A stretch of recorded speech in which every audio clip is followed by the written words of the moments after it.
Good morning, welcome to my YouTube channel Sunny India blog. આજે છે Saturday એટલે આપણે હવે આજનો રજા છે. મોજે દરિયો કર્યા છે, ચા બા પી લીધી. ટાઈમ થઈ રહ્યો છે 10 વાગી રહ્યા છે, રાઈટ 10 વાગી રહ્યા છે. આપણે ચા બા પીએ પછી જઈએ ક્યાંક આટો બાટો મારવા મસ્ત ભાઈબંધના ગેરેજે જઈએ. થોડું કામકાજ છે બાઇકને થોડું. બાઇક હવે 10 વર્ષ જૂની થઈ તો હવે ખર્ચા તો દેવાનું ચાલુ કરે ને યાર. એ થોડી બી આપણે જેમ આપણે બી 10 વર્ષમાં નાના નાના ખર્ચા ચાલુ થઈ જાય તો એ બી બાઇક છે. એટલે હમણાં જશો બાઇક થોડું રિપેર કરાવો, નાસ્તો બાસ્તો કરો, રામુના ત્યાં જશો, એટલી ઢોસા ખાશો. પછી આગળનો બ્લોગ કન્ટિન્યુ રાખજો. આજના બ્લોગમાં તમને મજા આવી જશે, ફૂલ એન્જોયમેન્ટ થશે. ઓકે, અને બન્યા રહે તો પહેલી વાત તો યાર એવું ભૂલ્યા વગર તમે જતા રહો, અડધો બ્લોગ જોઈને યાર આખો બ્લોગ જુઓ, મજા આવશે તમને બધાને. ઓકે, ચલો મારા ભાઈઓ જઈએ, નાસ્તો વાસ્તો કરતા આવીએ, મોજે દરિયો કરીએ. કેમ કે હવે આજે તો મજા જ કરવાની. આજે નોકરી તો આજે સન્ડે મંડે એવું કંઈક હોય તો મોજે દરિયો કરવો પડે. રેડી વેડી થઈ ગયા ગચાગચ. હવે જઈએ છે ફટાફટ બાર નાસ્તો વાસ્તો કરીએ, ભાઈબંધના ગેરેજે જઈએ. ત્યાં થોડી હસી મજાક કરતાં ફરતા મસ્ત આવશો નીચે એટલે વાંધો નહીં આવે. ઓકે, ચલો બાય બાય, જય માતાજી. ક્યાં ક્રિકેટ રમતો તો હું? મને લાગે ક્રિકેટ ઊંઘમાં જ ઉઠ્યો અત્યારે ગરમીમાં. ઓય વોટર પાર્ક જવાનું. વોટર પાર્ક જઈએ બધા મળીને, બધા જઈએ આવતા રવિવારે મોજે દરિયા કરતા આવીએ. આપણે બે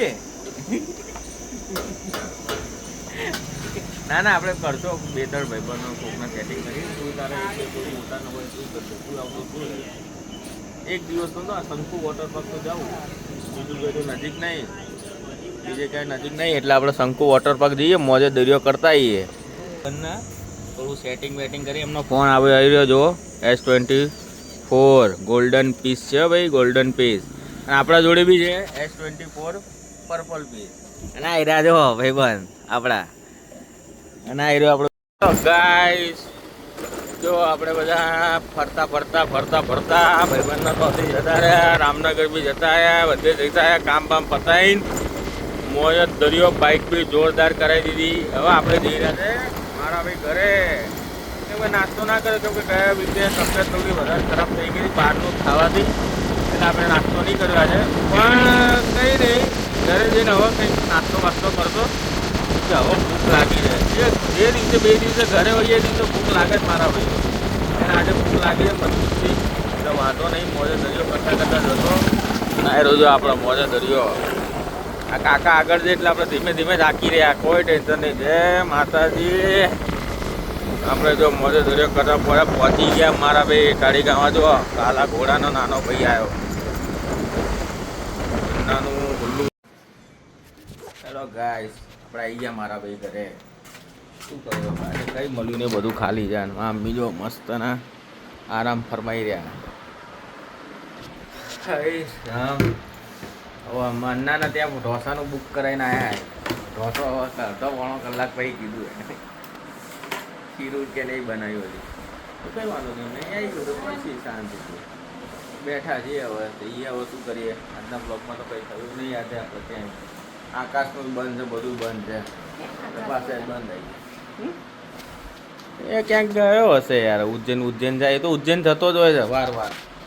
હા, ઉજ્જૈનમાં મહાકાલના દર્શન તો કરી આવે છે. એને દુકાન બી લઈ લીધી બીજી. પણ તું જઈ આવ ને, 2-3 હજાર રૂપિયા છે. ત્યાં રૂમનું ભાડું ને બધું તો જોવું પડે ને. એક દિવસ તો રોકાવું પડે ને. મસાણી મેલડીમાંના દર્શન કરું, બગલામુખીના દર્શન કરું, પછી મહાદેવના દર્શન કરું. 3 જગ્યાના તો દર્શન કરવા જ પડે. પછી હરસિદ્ધિમાં બી બેઠી છે. હા, રોજ 7 વાગે નીકળે છે ને એની ટ્રેન. રોજ 7 વાગે નીકળે. તમને સવારે 5 વાગે ઉતારી દે. 5 વાગે ઉતરો, ફ્રેશ થઈને મહાકાલના દર્શન કર્યા. મહાકાલના દર્શન કરીને 7 વાગે ફ્રી પડ્યા. 7 વાગે ફ્રી પડો એટલે મેલડીમાંના દર્શન કર્યા. મેલડીમાંના દર્શન કરીને પછી હરસિદ્ધિના દર્શન કરતો. હરસિદ્ધિના દર્શન કર્યા પછી બગલામુખીના દર્શન કરીને રવિવારે નીકળી જવાનું. આપણે દર્શન જ કરે ત્યાં થોડું રોકાવું, વિડીયો બનાવીને નીકળી જવાનું. હેલો ગાઈસ, આપણે આજનો દિવસમાં તો ક્યાંય ગયા નહીં, બસ શાંતિથી બેઠા છે. તારક મહેતા જોઈ રહ્યા છે. અમારી મમ્મી મસ્ત એવી ચા બા પી લી. અમે બે ચા પી રહ્યા હતા સાથે. ચા બા પી મેચમાં. અરે મેચ બી ચાલુ થઈ ગઈ હશે હવે. મેચ બી ચાલુ થઈ ગઈ હશે. આપણે હવે કંઈ વાંધો નહીં. ગરમી બહુ હતી એટલે આજે ક્યાંય જવાયું ને. ગરમીમાં બહાર જવાય હેરાન થઈ ગયું. તો નોકરી ધંધા અમે કરીએ છીએ તો નોકરીમાં પછી યાર રજા બજા પડીએ તો તકલીફ પડી જાય. એના કરતાં થોડું ઇગ્નોર કરી નાખ્યું મેં. અને ગેરેજે ગયો તો પણ ગેરેજ બંધ હતું એટલે ત્યાં કંઈ રિપેર વિપેર કરતા નથી. હવે કાલનો પ્લેનિંગ રાખ્યો છે. જો કાલે આવી જતો હશે તો કાલે આપણે ફરીથી એકવાર આટો મારશો. એમાં ને એમાં પંચર પડી ગયું. દિમાગ બધી રીતે ખરાબ થઈ જાય. ઓલા ભાઈએ કીધું જ તું આપણને કે ઉનાળામાં તમે પંચર પડવાનું ચાલુ થશે કે તું ત્યારે બદલાય તો જોઈએ જ હવે શું થાય છે. બાકી તમે કહો મોજે જરૂર નથી તો આપણે જો 7:30 થઈ રહ્યા છે ને આપણે મોજ કરી રહ્યા છે. બસ શાંતિ રાખો. આપણે આરામથી ના જાય તો મોજ કરી દેવાની છે. લાઈક શેર કમેન્ટ જરૂર કરજો પ્લીઝ. અને આજના બ્લોગમાં કંઈ એવું ઇન્ટરેસ્ટિંગ વસ્તુ મેં બતાવી છે કે નાનો છોકરો જ એને બ્લોગિંગ શીખવાડતો હતો. એ ભાગ અંદર મેં રાખ્યો છે. તમે જોજો એ તમને મજા આવશે. અને એ ભાઈને બોલવું નથી. એ કે હું ઓછું બોલું છું કે સ્લો બોલું છું. તો એ બધું સ્લો બોલવાથી થોડી થાય છે. તો એક બે વિડીયો બનાવો કરો બહાર નીકળો ખબર પડે. હું તમને ખાલી રસ્તો બતાવી શકું. હાથ લઈને ત્યાં ચલાવી થોડી શકવાનું છું. એનો બાપુ મારી આગળ એને બોલ કરે. આ કર ના કરે તો હું શું કરું યાર. એ મને નતો બોલતા એના છોકરા નથી કહેતો. પણ આવું બધું જો આજને મજા આવશે. મજા આવી જાય તમને એટલે જોજો. લાઈક શેર જરૂર કરજો. અને અહીંયા છે શું સબસ્ક્રાઈબ બટન એ સબસ્ક્રાઈબ કરજો. લાઈક શેર બી કરજો જોડે એટલે મને મજા આવે. મને ખબર પડે. કમેન્ટ કરશો તો મને મારો થોડો ખ્યાલ આવશે કે મારે તમારા લોકોને તમને શું નવું ગમે છે. કંઈ ભૂલ થતી હોય તે મને જાણ કરજો. Okay thank you for watching my video. Bye bye. જય માતાજી.